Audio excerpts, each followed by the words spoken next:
Welcome back to Face the Nation. We turn now to Senate Republican Leader Mitch McConnell, who joins us from Louisville, Kentucky this morning. Good morning to you, sir. Welcome to Face the Nation. Good morning. President Biden heads to Europe this week to meet with NATO allies. You helped give him about $13 billion in urgent support, along with the rest of Congress. What do you expect the president to deliver this week? Well, we've given him plenty of money. I think he needs to step up his game. He's generally done the right thing, but never soon enough. I mean, let's take a look at what's happened here. The Ukrainians have killed more Russians in 3 weeks than we lost in Afghanistan and Iraq in 20 years. I think we ought to go into this believing the Ukrainians can actually win. And the way they win is for us to get these defensive weapon systems to them as rapidly as possible.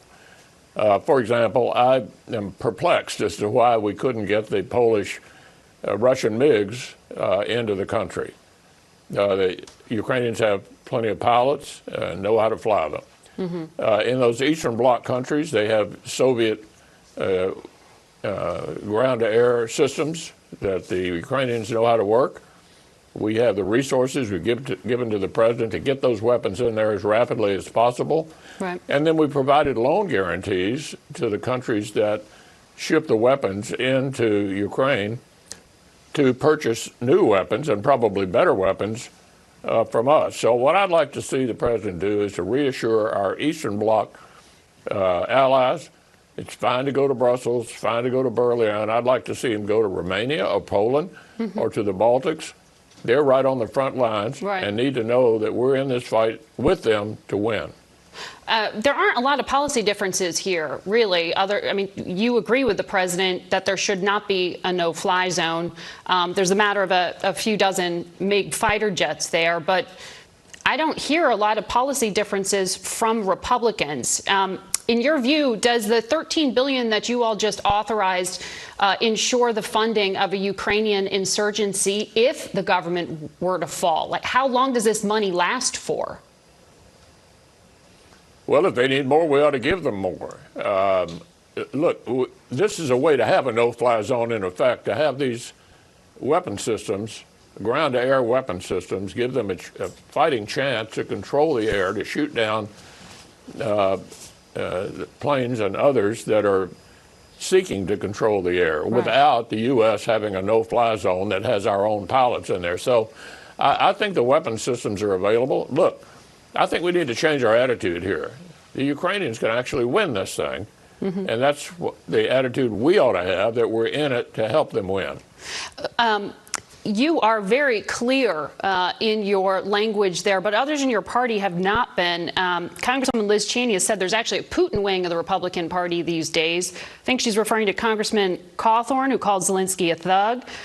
Marjorie Taylor Greene said the U.S. should not fund a war the Ukrainians cannot possibly win. Is there any room in the Republican Party for this rhetoric, and why isn't there more discipline? Well, there's some lonely voices out there that are in a different place. But looking at Senate Republicans, I can tell you that I would have, had I been the majority leader, put this Ukraine supplemental up by itself. I think virtually every one of my members would have voted for it. The vast majority of the Republican Party writ large, both in the Congress and across the country, are totally behind the Ukrainians and urging the president to take these steps quicker, to be bolder. So there may be a few lonely voices off the side. I wouldn't pay much attention to them. I want to ask you about what is about to get underway this week. You've said President Biden's nominee to the Supreme Court, Judge Brown Jackson, is very intelligent, clearly qualified, and highly likely to be confirmed. You personally have voted against her before. Are you inclined to vote for her this time? You know, we had a very good conversation in my office, and I asked her, you know, typically these Supreme Court nominees of both parties have never answered any of the questions. What they typically say is that's something that might come before me, and I don't want to prejudge how I might actually vote. But I asked her to defend the court, Ruth Bader Ginsburg, and Justice Breyer both publicly opposed court packing. That is, trying to increase the number of court members in order to get an outcome you like. That would have been an easy thing for her to do to defend the integrity of the court. She wouldn't do that. Yeah. So in the meantime, the committee will ask her all the tough questions. I haven't made a final decision as to how I'm going to vote. You haven't made a final decision, but you're open to be persuaded? I mean, this is a historic nominee. I'm going to listen to the evidence. I'm going to listen to the hearings. And by the way, she'll be treated much better than Democrats have typically treated Republican nominees like Clarence Thomas and Brett Kavanaugh. It'll be a respectful, deep dive into her record, which I think is entirely appropriate for a lifetime appointment. So you are open to voting for her then? Okay. We'll see. I'm willing to listen to the testimony. That's why we have hearings. Okay. I want to ask you as well about COVID aid. Dr. Fauci on another network this morning said Congress needs to authorize spending to continue to build up our supply of antivirals, of tests, and give the ability to provide booster shots. Republicans haven't been on board with this idea of more COVID aid. Dr. Fauci says we need it. Are you afraid of an empty arsenal?